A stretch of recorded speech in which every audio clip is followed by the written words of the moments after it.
is enough to begin to understand. Our love begins so small.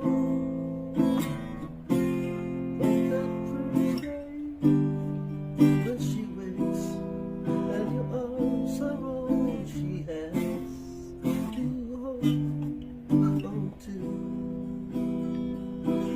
Never let her go. You said what